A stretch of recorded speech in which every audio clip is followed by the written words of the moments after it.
Hi guys, this is Ims TV Vlog. Like and subscribe. Ngayon ay meron na naman akong unboxing and review na in-order ko sa Shein. Ay nako, kala nyo mapera ko ha. Isang orderan ko lang po yan. Bali, pa isa-isa lang yung pag-unboxing ko. Para naman sa susunod ay meron pa akong may vlog. So, ayan na nga yung aking in-order. Nako, kulay yellow na naman ang paborito ko. Every time talaga na o-order ako, ewan ko ba talagang maganda sa paningin ko ang color yellow. So ito na nga, ibibideo ko na sa inyo ang aking in-order na binik with heart, printed heart. Tama-tama po sa pag-uwi sa Pilipinas dahil mainit doon. Mapresko siya sa katawan. Binibili ko na talaga yan mga damit na nagugustuhan ko, pero mura lang yan hindi yan mahal. Baka isipin ng iba dyan ay mahal yan. Nasa sayo na lang yan kung paano ka pipili.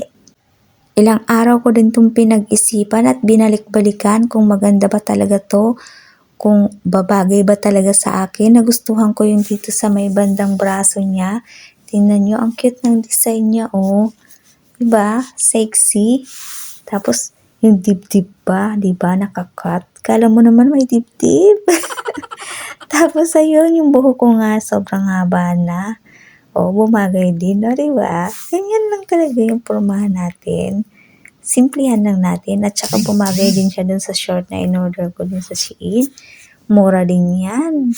Kasama din yan sa mga pakita ko sa inyo sa mga ilang mga video. So ito na nga, irarampa-rampa ko na. Sayang din naman yung pagkakataon na ibinigay sa akin para masuot ko tong damit na to. O diba, ang taray. Kahit minsan magpiling model naman tayo, hindi yung lagi na lang tayong lusyang naka-uniforme. Dapat pagkatapos natin magtrabaho, magpaganda naman tayo, o diba? Nagustuhan ko talaga yung ano niya, may cut siya sa dibdib. Sexy siya tingnan, pero pwede ka din maglagay ng tube para pag tumuwad-tuwad ka dyan, hindi ka makikitaan. Pero sa akin parang okay na siya kahit hindi ko nalagyan na yan ng tube. O diba, wala naman siyang makikita. Kasi maliit lang. Naku naman, o diba? Yan talaga yung magaganda pag maliliit lang yung hinaharap.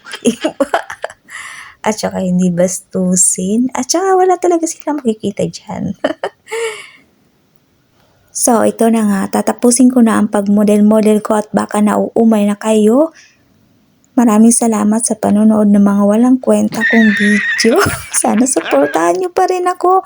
Maraming salamat. Hanggang sa muli.